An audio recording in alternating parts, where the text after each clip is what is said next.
मखदूम माहिमी रहमतुल्लाहि ताला अलैह। तवज्जो है आपकी। बड़ी अजीब सी महफिल है, जवान उधर बैठे हैं, बच्चे इधर बैठे हैं। खैर कोई बात नहीं, जहां भी हो मैं उठने नहीं कहूंगा, हजरत उठा लो तो लोग घर को भी चले जाते है। बैठे चलिए, जैसे भी अच्छे लग रहे हैं आप। मखदूम माहिमी, बचपन का जमाना। माँ से कहने लगे, अम्मी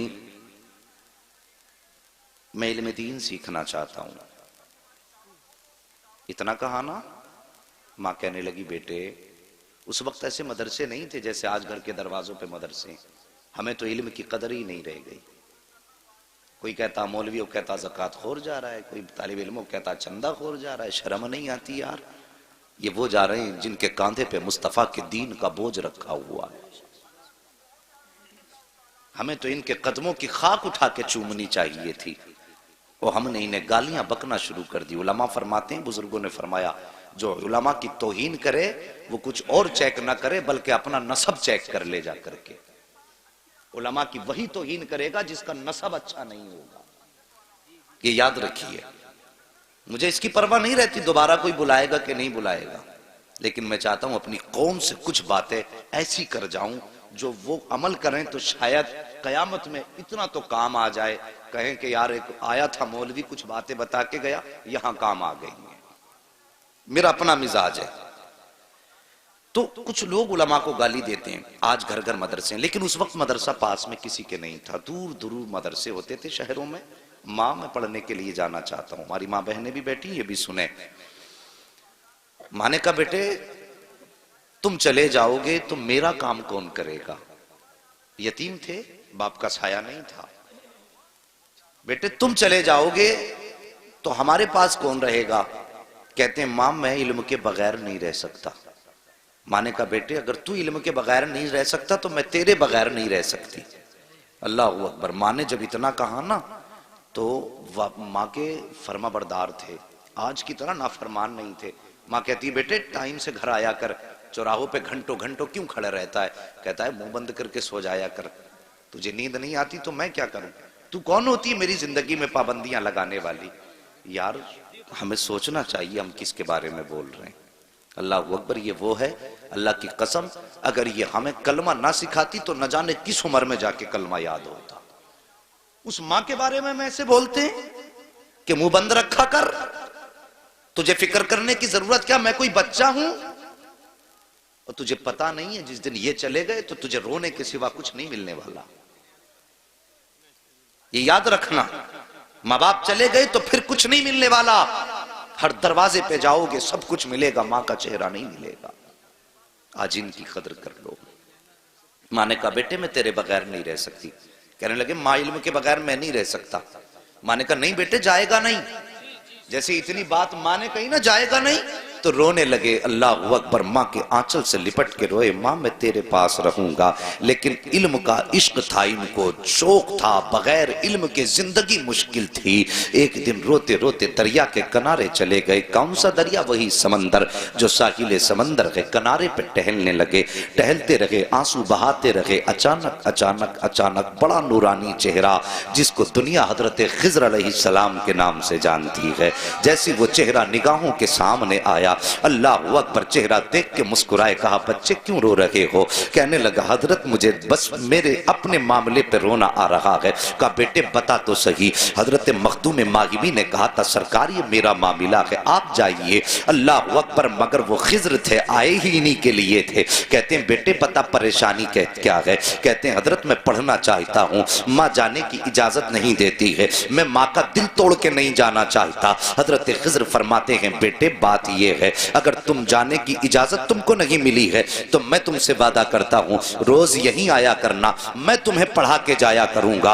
अल्लाह अकबर। इतना सुना हजरत खिज़र की, हजरत मखदूम माहिमी के दिल की दुनिया बदल जाती है। मारे खुशी के अब फूले नहीं समाते हैं। रोज आते हैं, अल्लाह का खिज़र पढ़ा के जा रहा है। रोज आते हैं, अल्लाह का खिज़र पढ़ा के जा रहा है। जब कई दिन गुजर गए तो एक दिन माँ ने कहा था, माँ ने पूछा था, लख्ते जिगर कहां जाते हो? नूरे नजर गायब होते हो, पता नहीं चलता। चलता है। लेकिन हजरत खिज़र ने एक वादा किया था, बेटे मखदूम एक वादा करो। कहा कौन सा वादा? कहा किसी को ये राज बताओगे नहीं कि मैं पढ़ाने आता हूँ। अगर जिस दिन तुमने ये राज खोल दिया उसके बाद मैं पढ़ाने के लिए नहीं आऊंगा। हजरत मखदूम मागिमी ने हजरत खिज़र से वादा तो कर लिया, लेकिन कई दिन की गैर हाजिरी के बाद जब माँ ने कहा था बेटे कहाँ जाया करते हो, इतना सवाल सुना ना तो माथे पे पसीना आ गया। सोचने लगे अगर बताता हूं तो खिज़र रूठ जाएंगे, अगर नहीं बताता हूं तो माँ रूठ जाएगी, अगर माँ रूठ गई तो रब रूठ जाएगा। अल्लाह अकबर, ये सोच के आप शशोपंज में है। माँ ने कहा था लख्ते जिगर चुप क्यों है, आज तक तो तूने मुझसे कोई राज नहीं छुपाया, क्या कोई अहम बात है जो छुपाना चाहता है? कहते हैं माँ तुझसे ज्यादा अहम कौन सी बात होगी, जिंदगी में सबसे ज्यादा अहमियत तेरी है।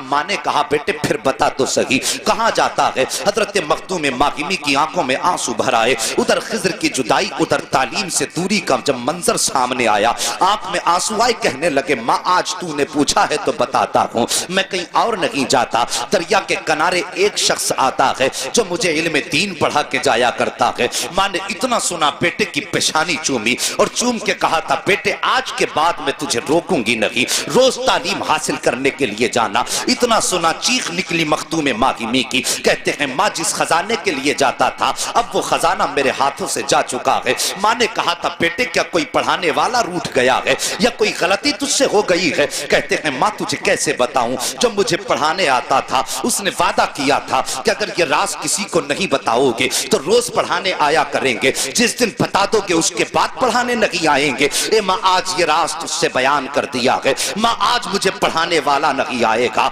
आज के बाद मुझे दीन सिखाने वाला नहीं आएगा। इतना सुना कि माँ ने लाल को सीने से लगाया और सीने से लगा के कहा बेटे उदास ना हो, जा जाके बिस्तर पे आराम कर ले। हजरत मखदूम मागिमी तो बिस्तर पे लेटे हैं, चेहरे पे चादर डाली है, आंख में आंसू लेकर के सो जाते हैं। लेकिन माँ नहीं सोई है। और लोगों आज परेशानियां होती हैं तो मौलवियों की चौखटों पे जाके झटके धक्के खाया करते हो, टोरी कर दो तावीज कर दो, मुसीबतें आ रही हैं। अल्लाह की कसम खा के कहता हूँ सबसे बड़ा तावीज खुदा ने तेरे घर के अंदर रखा है, सबसे बड़ा दुआ देने वाला खुदा ने तेरे अंदर रखा है। आज झूठे पीरों फकीरों के चक्कर में तुम दर दर की ठोकरें खाया करते हो। अगर तुम्हारे काम नहीं बना करते हैं तो छोड़ो इधर उधर के चक्कर, अगर घर के अंदर माँ मौजूद है तो कदम पकड़ लो और आंचल सर पे रख के कह दो ए माँ बरकत की दुआ कर दे। अल्लाह की कसम खा के कहता हूँ अगर माँ ने खुश होकर के हाथ उठा के दुआ कर दी तो सुनो हाथ नीचे बाद में आएंगे, खुदा की रहमतें तेरे घर में पहले उतर। नाराए तकबीर, नाराए रिसालत, उलमाए अहले सुन्नत, जश्ने गौसुल वरा, नाराए तकबीर, नाराए रिसालत। हाँ हाँ जिससे हमें मांगना था उससे हमने कभी सुभान अल्लाह, सुभान अल्लाह। जिससे हमें दुआएं लेनी थी कभी मुड़ के उसकी तरफ नहीं देखा।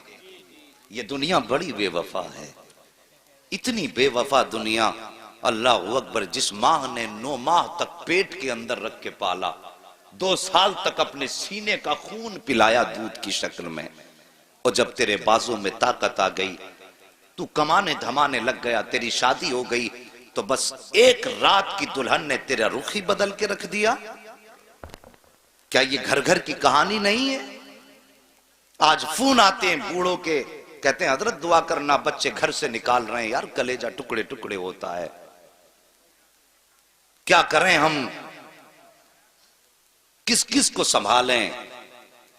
माँ बाप को दुआएं कराने की जरूरत पड़ रही है और फिर कहते हो कयामत कब आएगी? जब तुम माओ को धक्के दो, बाप को घर से निकालो और बाप तन्हाई में बैठ के रोए तो फिर पूछने की जरूरत नहीं कयामत कब आएगी। समझ लो कयामत करीब आ गई है। तुमने होश क्या संभाला, 2 रुपए कमाने क्या लग गए? तुम तो परदेश बैग हाथ में लेके चले, बीवी से कहा ठीक है इतने दिन बाद आऊंगा। बूढ़ी माँ दरवाजे पे बैठी रही, एक बार बेटा मुड़ के मेरी तरफ देख ले। हमने उसके बुढ़ापे की तरफ पलट के भी नहीं देखा। और तुझे क्या लगता है तेरी जो जेब में आके पैसा गिरता है ये तेरी मेहनत का सबब है? अल्लाह की कसम ये तेरी मेहनत का सबब नहीं है, तेरे माँ बाप की दुआओं का नतीजा है।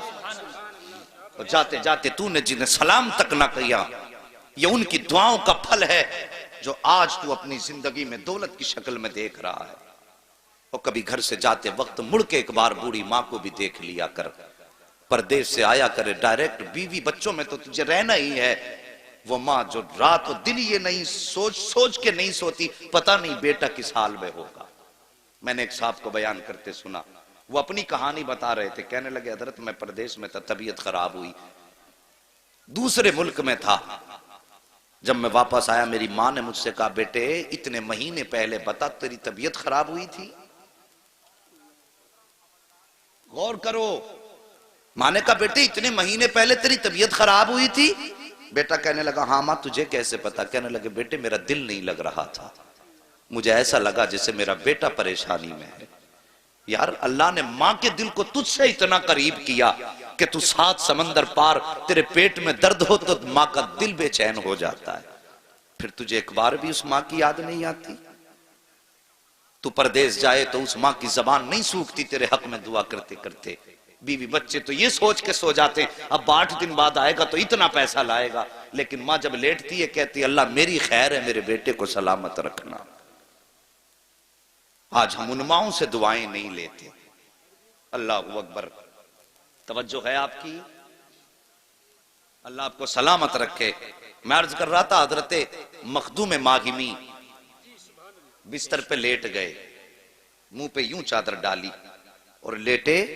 अल्लाह अकबर, मां ने आंचल उठाया, मेरे मालिक मेरे बेटे के तालीम के गैब से असबाब मुहैया फरमा दे। मां का इतना कहना हुआ। अगला दिन जब आया हजरत खिज़र अलैहिस्सलाम को, वो वक्त जब आया ना जिसमें जाते थे हजरत मखदूम पाक, तो वो वक्त याद आया। कहने लगे चल यार आज खिज़र तो नहीं आएगा, उस जगह को चल के देख लें जिस जगह पे वो आने वाला बैठ के पढ़ाया करता था। ये इश्क था तालीम से मखदूम माहिमी का। अल्लाह अकबर, ये इश्क था उनका। कहते चल उस जगह को देख ले। ये सोचा, दिल में ख्याल आया चल निकलते हैं। जब घर से निकले, जब पहुंचे उस जगह पे तो हर दिन का मामला ये था, आप पहले जाते थे बाद में खिज़र आते थे, लेकिन आज जब गए हैं ना तो पहले खिज़र आके उस जगह पे खड़े नजर आ रहे हैं। हजरत खिज़र अलैहिस्सलाम को जब देखा है, अल्लाह अकबर, मखदूम माहिमी दौड़ के गए, कदमों से लिपट जाते हैं। मेरे मोहसिन बता तो सही, तूने तो वादा किया था कि अगर मैं वादा तोड़ूंगा तो वापस नहीं आना है, फिर बता आज किस लिए आए हो? मखदूम पाक के इतने जुमले सुने सरकार हजरत खिज़र अलैहिस्सलाम कहते हैं बेटे मैं तुझे पढ़ाने नहीं आया हूं और ना ही आज के बाद पढ़ाने आऊंगा। कहा हजरत फिर किस लिए आए हो? कहा सुन याद कर, जब तू कल माँ के आंचल से लिपट के रोया था तेरी माँ ने हाथ उठाए थे? हाँ उठाए थे। कहा रब ने मुझे हुक्म दिया था ए खिज़र, अब तक तो तेरी ड्यूटी ये थी कि तू हर दिन दरसगाह के तौर पे पढ़ा था, लेकिन तूने ये वादा किया है कि तू पढ़ाने नहीं जाएगा। उधर माँ ने हाथ उठा दिए हैं कि अल्लाह मेरे बेटे की तालीम के गैब से असबाब मुहैया फरमा। मालिक चाहता क्या है? का सुनो मखदूम, रब ने हुक्म दिया है ए खिज़र जाओ जमीन पे चले जाओ और जाके मेरे मखदूम को सीने से लगा लो। जितनी वुसात उसके सीने में है एक बार सीने से लगा करके सारा इल्म मेरे मखदूम माहिमी के सीने में अता फरमा। अल्लाहु अकबर।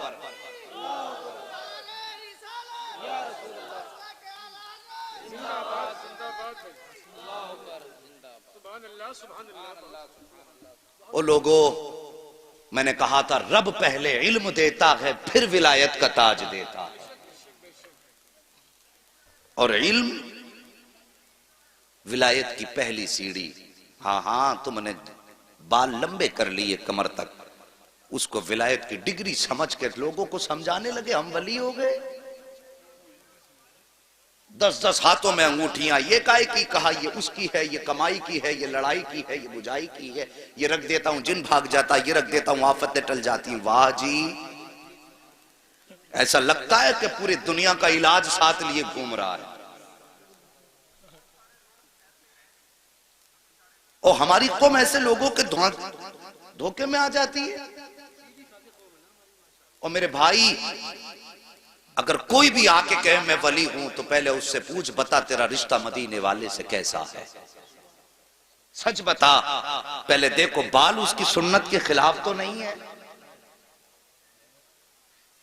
ये पूछो। उसके बाद उसके शराइत देखो, फिर उसे अपनाओ। कुर्बानी का जानवर कितना देखभाल के लेते हो? है? कान में छेद है, 6 मौलवियों को फोन करेंगे इसके कान में छेद है, उधर पूरे पीर में छेद हुए पड़े। हाँ, ये मिजाज है हमारे। बगदाद वाले पीर सरकार गौसे पाक मादर के शिकम में वली हैं, आलम अरवाह में वली हैं। इतना बड़ा वली, अल्लाह अकबर, शान देखो सरकार गौसे पाक की। मुफ्ती साहब तो सब कुछ बताते रहते होंगे। जहां पे ज्यादा काबिल लोग होते हैं तो वहां सोचना पड़ता तकरीर में बताना क्या है? तो ये बुजुर्गान दीन आपके बीच रहे, इन्होंने सब कुछ बताया होगा, लेकिन बरकत के वास्ते मैं जिक्र कर लूं, सिर्फ बरकत के वास्ते, क्योंकि उनकी बातें जिस जबान पे हो जाएं, मेरे गौस फरमाते हैं जो मेरा मानने वाला होगा, नाम लेने वाला होगा, तो जब तक वो तौबा नहीं कर लेगा उस वक्त तक अल्लाह उसे मौत नहीं देगा। उनके नाम की इतनी बरकत है, और फिर उनसे दुश्मनी कर लो तो कतई खैरियत ही नहीं है जी। बड़ी पावर वाला मामला उनका है। बस एक बात अर्ज कर दूं, बचपन का जमाना सरकार गौसे पाक का है, जरा सी हथेली पे सरसों अगर जादू से जमाने लग गया तो वो कहता बस मैं अपने दौर का सबसे बड़ा गौस हूं। फिर वो खातिर में कहां लाता, तेरी औकात क्या है, मेरा गौस वो है जो जमाने को पाल रहा है, जो दुनिया का निजाम चला रहे हैं, वो है अब्दुल कादिर जिलानी। दुनिया जिनके नज्म नस्ल से चलती है वो है सरकार गौसे पाक। बचपन का जमाना, बच्चे खेल रहे हैं। अजीब गुजारिश करूंगा, नाराज मत होना, कुछ कड़वी बातें आने वाली हैं। हाँ, पहले बता दूं, मेरी तकरीर तो यार को बेचैन करती है। सबब क्या है, वही कहता हूं जो दिल पर गुजरती है। अब जो लॉकडाउन कुछ दिन से हुआ है ना, तो मुतवल्लियों ने इमामों की जान खा ली। मोहतमिम जो मदारिस के हैं उन्होंने मुदर्रिसों का खून पी लिया। मैं साथ कैमरा है मेरे आगे, मैं कहता हूं दुनिया सुने इसे। ये कौम का रोना है, तुमने नहीं सुना? कुछ दिन पहले बरसात हुई, छत गिरी, इमाम के बच्चे और बीवी में उसी में दब के खत्म हो गए। ये कौम करोड़ों करोड़ों रुपए मस्जिद में तो लगा देती है, इमाम के हुजरे तक का इंतजाम नहीं कर सकती, और फिर कहते हैं हमने तरक्की की है। क्या खाक तरक्की की है जो तुम्हें 5 टाइम अल्लाह की बारगाह में लेके जाता है, तुम उसकी छत तक नहीं बना सके? एक मुफ्ती साहब मुझसे कहने लगे, हज़रत लॉकडाउन में 5 लाख का चंदा करके दिया मदरसे वालों को, 5 लाख का, और मदरसे वालों ने यह कह के कुछ नहीं दिया कि इस टाइम लॉकडाउन है, तुम्हें कुछ नहीं दिया जा सकता। शर्म नहीं आती? मैं तो सबकी बात करता हूं, चाहे वो ऊपर का मामला हो या नीचे का हो, किसी का हक न मारा करो, किसी का हक न मारा करो। अभी कुछ दिन पहले अखबार में एक तस्वीर और आई, किसी हाफिज ने फांसी लगा के अपनी, वो मर गया। बात ये नहीं उसने अच्छा किया या बुरा किया, बहस इससे नहीं कि वो गलत किया या सही, बहस ये है कि यार कौम ने एक इमाम को कितना मजबूर कर दिया कि वो बच्चों के चेहरों के भूख के असरात ना देख सका। फिर वो कौम कहे हमने तरक्की की है तो झूठ बोलती है। वो कौम कितनी मजबूरी रही होगी उस बाप के सामने जिसने बच्चों के होते हुए फांसी पे लटकना गवारा किया। क्या कभी किसी ने उसके दर्द के बारे में सोचा? सोशल मीडिया पे ये फोटो डाला गया तो हमारी कौम के काबिल लोगों ने कहा जी ये गुनाह कर बैठा।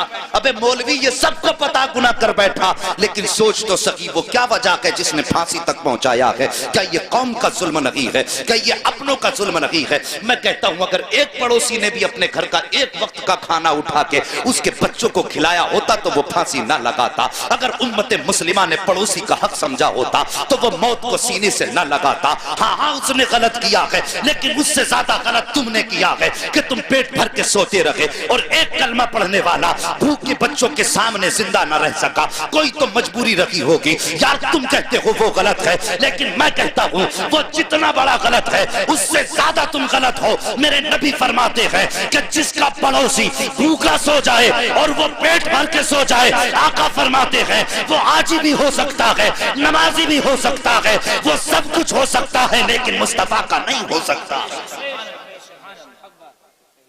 ये कड़वा सच है, इसे सुनिए और समझिए। हमने ऐसे हालात बना दिए। अल्लाह अकबर। और लोगों कदर करो और भूखों का ख्याल रखो। मैं समझता हूं अमीरों से कई गुना ज्यादा हमारे गरीब अच्छे हैं। कम से कम गरीब का पड़ोसी फाके से तो नहीं सोता। यह हमने अक्सर देखा है, जिनको अल्लाह ने दौलतें दी हैं उन्हें चुगलखोरी से फुर्सत नहीं।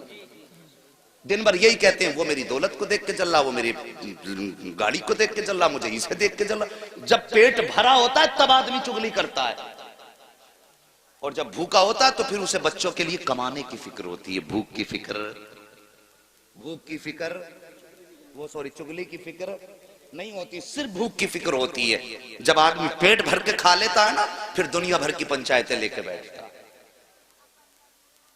ये बात मेरी याद रखना चाहिए। सरकार वो से पाक, बचपन का जमाना गुजर के जा रहे, बच्चों के साथ खेल रहे, लेकिन उनका खेल ऐसा नहीं था जैसे हम लोगों का है। वो अल्लाह वाले थे, उनका खेल भी ऐसा था जिसमें जिक्र इलाही होता था। हाँ हाँ, करामतें खूब सुनते हो, लेकिन कुछ उनकी जिंदगी से, सीरत से भी हासिल करो।